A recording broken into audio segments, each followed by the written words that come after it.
Hello again, my book-loving friends, and welcome back to Storytime with Mary, where, as I'm sure you know, we get to read all of our favourite books.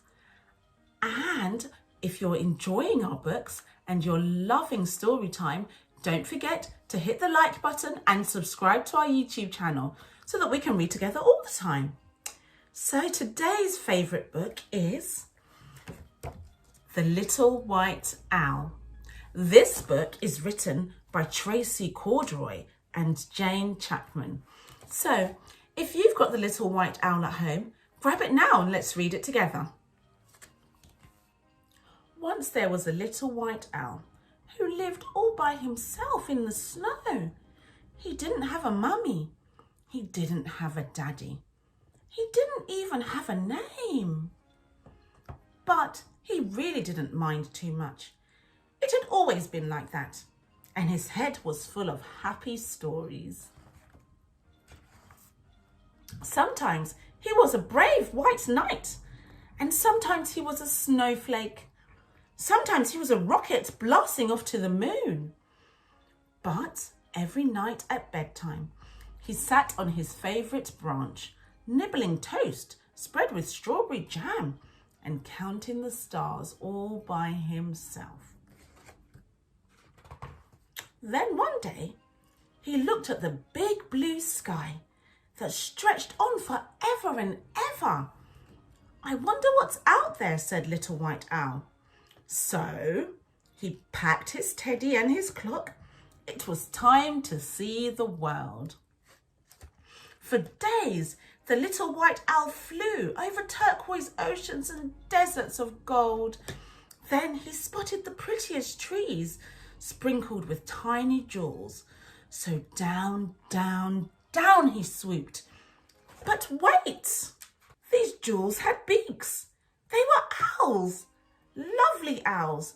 Owls just like him. "Would anyone like a bite of my toast?" he said. But the lovely owls sat quiet and still.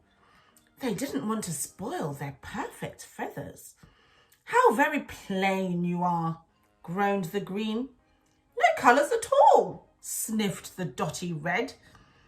"You don't belong with us. Go away." "But I do have colours," cried the little white owl. "Here, in my heart, and bumping up and down in me are lots of happy stories. I'll share them with you if you want me to." The owl sat and thought, then, sighed the blue. "A story might help to pass the time." "Fine, just one," said the flowery pink with a yawn. So the little white owl, snug on a branch with his little teddy, he munched his toast and shared a happy story. "Ah," breathed little blue owl dreamily when the little white owl was done. The other owls all glared at her. "Oh, sorry," she blushed. "But couldn't we just have one more?" So the little white owl closed his eyes, and magical stories came pouring from his heart.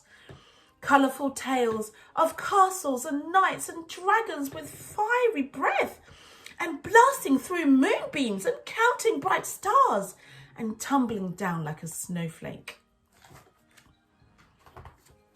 Slowly, and rather to their surprise, the owls began to smile. "Ah," they breathed. Then suddenly, "More!" cried everyone. At last, when all his toast had gone, the little white owl checked his clock. "Gosh, I have to go," he gasped. "Back to my sparkly home. I need to feel the snow and count the stars." But then a blue wing fluttered and a tail of dotty red began to twitch. "Take us too," cried the pretty owls, sweeping into the sky. "We want to feel your fluffy snow and count your sparkly stars and play and laugh and tumble just like you." So the little white owl led them home, where they tumbled and twirled on the ice. Like splashes of rainbow, they speckled the snow, their colours brighter than ever. Later, they huddled together and sipped warm cocoa. Tomorrow, when we fly home, said the blue, the white clouds will remind us of you. Promise you'll visit us very soon. I promise, smiled the little white owl, and you can tell me all your stories. Then he snuggled up on his favourite branch and was soon dreaming happy dreams as a huge silver moon lit the deep, dark sky that stretched on forever and ever. We love that book, The Little White Owl. And isn't it lovely that he made friends when he was lonely in the beginning, and he found friends that were different from himself, but they loved him all the same. So if you enjoyed that book as much as we did, then don't forget to hit the like button and subscribe to our YouTube channel, where we can read together again next time. Okay, see you next time. Bye.